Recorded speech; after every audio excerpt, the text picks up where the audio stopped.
Before a disaster strikes is the time to stock your pantry, not after. Because after a disaster, if you can even get to a store, it'll be a madhouse and the shelves will be picked over or worse, empty. Welcome to my vlog titled, What to Stock in Your Pantry. I may have convinced you to stock up in my last segment, but the next question is, what should I stock? I checked out a number of websites so you don't have to go looking.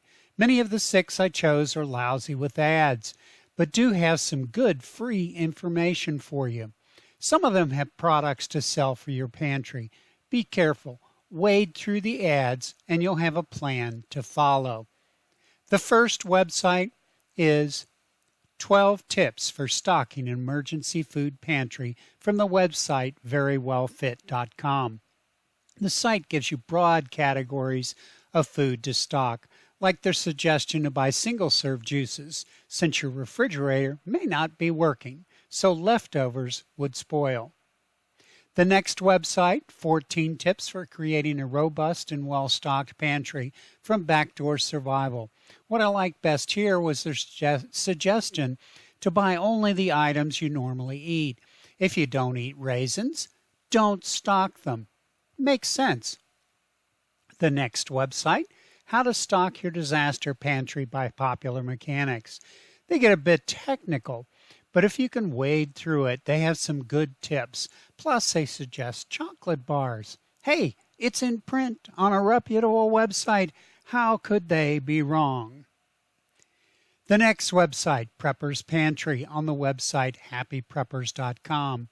They have a list of 38 items to stock. Each one is clickable to an article on that particular item. For instance, if you click on potato flakes, they tell you why they are a good idea. Onion rings from potato flakes? Who comes up with this stuff? Can't wait to try it, though. The next site, 10 Staples of a Well-Stocked Emergency Food Pantry from Simple Family Preparedness. This article has other items as well as food like candles and matches and blankets and first aid kits. The last one is 13 must-have items for every survival pantry from Off the Grid News.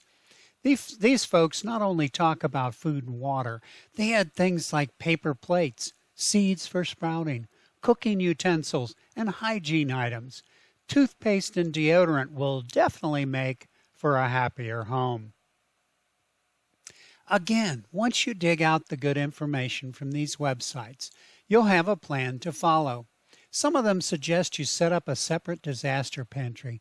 I'm not sure I agree with that philosophy because all foods have expiration dates.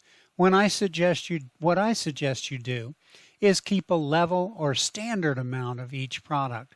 When you use something off the shelf, replace it with a new box or can and put it in the back of your pantry.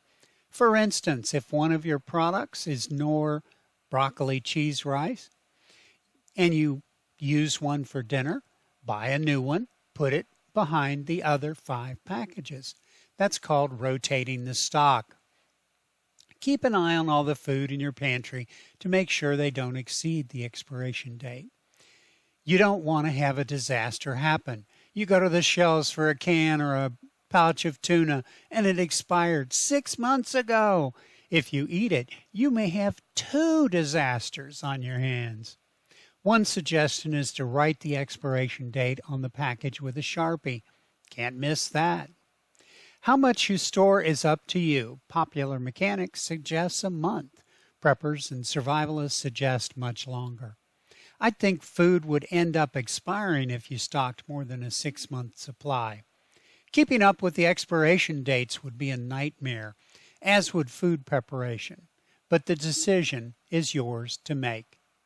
If you have a comment or question, please leave it below.